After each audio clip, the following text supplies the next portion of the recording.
but all the rest are hit with one of the highest corporate tax rates in the world. It makes no sense, and it has to change.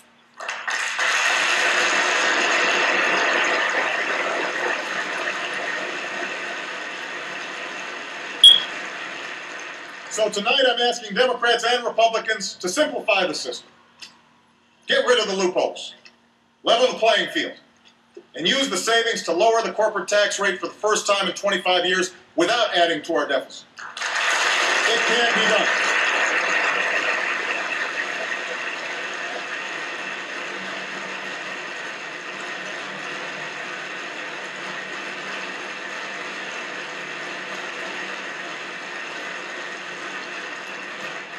To help businesses sell more products abroad, we set a goal of doubling our exports by 2014.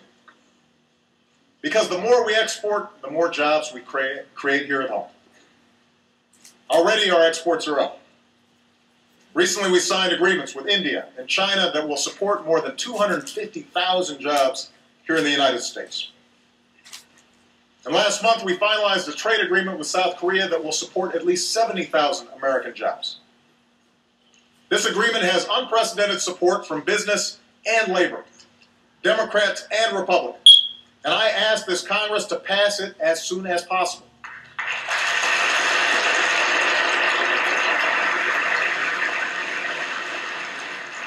Now, before I took office, I made it clear that we would enforce our trade agreements and that I would only sign deals that keep faith with American workers and promote American jobs. That's what we did with Korea. And that's what I intend to do as we pursue agreements with Panama and Colombia and continue our Asia-Pacific and global trade talks.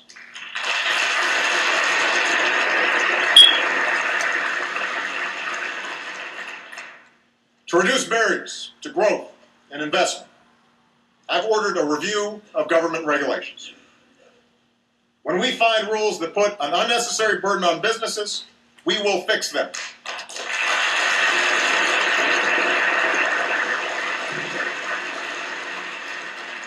But I will not hesitate to create or enforce common sense safeguards to protect the American people.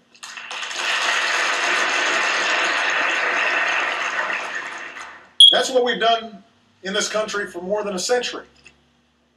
It's why our food is safe to eat, our water is safe to drink, and our air is safe to breathe.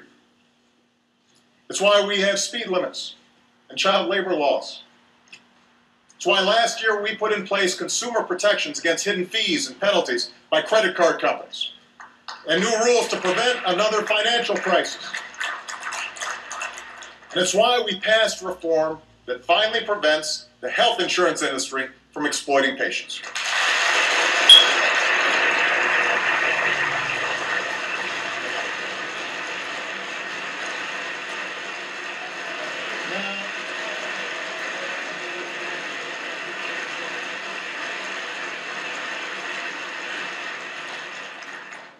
Now, I have heard rumors that a few of you still have concerns about our new health care law.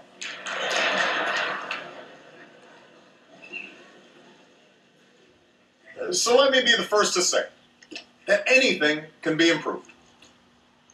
If you have ideas about how to improve this law by making care better or more affordable, I am eager to work with you.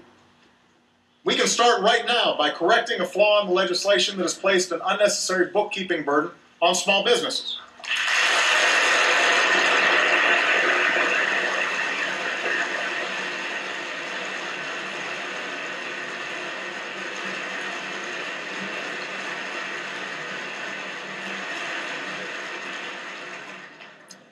What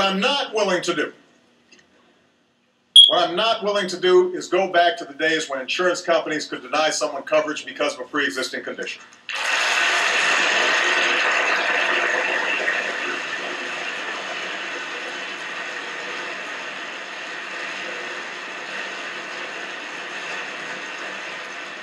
I'm not willing to tell James Howard, a brain cancer patient from Texas, that his treatment might not be covered.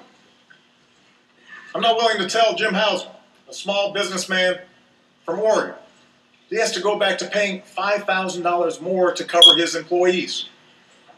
As we speak, this law is making prescription drugs cheaper for seniors and giving uninsured students a chance to stay on their parents' coverage.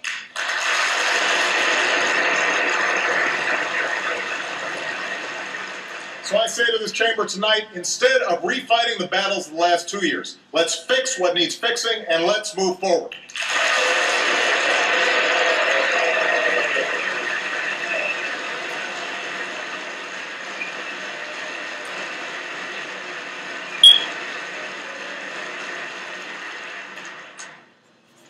Now, the final critical step in winning the future is to make sure we aren't buried under a mountain of debt. We are living with a legacy of deficit spending that began almost a decade ago. And in the wake of the financial crisis, some of that was necessary to keep credit flowing, save jobs, and put money in people's pockets. But now that the worst of the recession is over, we have to confront the fact that our government spends more than it takes in. That is not sustainable. Every day, families sacrifice to live within their means. They deserve a government that does the same.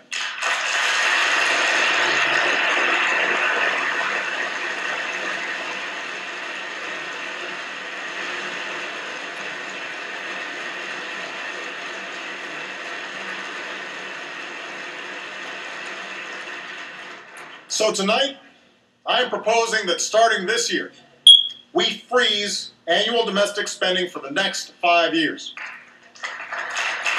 Now, this would reduce the deficit by more than $400 billion over the next decade and will bring discretionary spending to the lowest share of our economy since Dwight Eisenhower was president. This freeze will require painful cuts. Already we've frozen the salaries of hard-working federal employees for the next 2 years. I propose cuts to things I care deeply about, like community action programs. The Secretary of Defense has also agreed to cut tens of billions of dollars in spending that he and his generals believe our military can do without.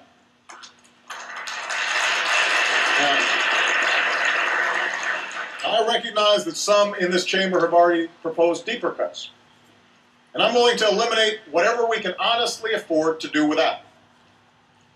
But let's make sure that we're not doing it on the backs of our most vulnerable citizens.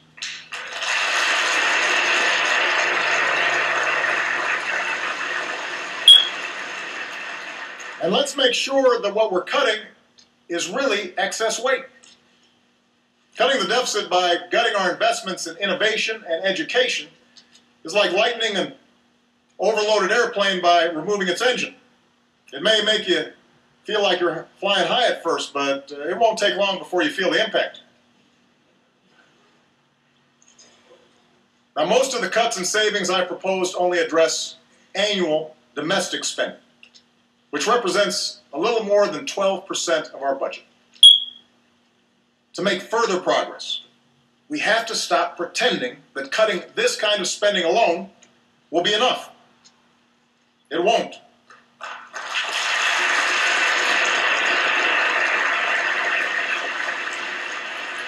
The Bipartisan Fiscal Commission I created last year made this crystal clear. I don't agree with all their proposals, but they made important progress. And their conclusion is that the only way to tackle our deficit is to cut excessive spending wherever we find it. In domestic spending, defense spending, healthcare spending, and spending through tax breaks and loopholes.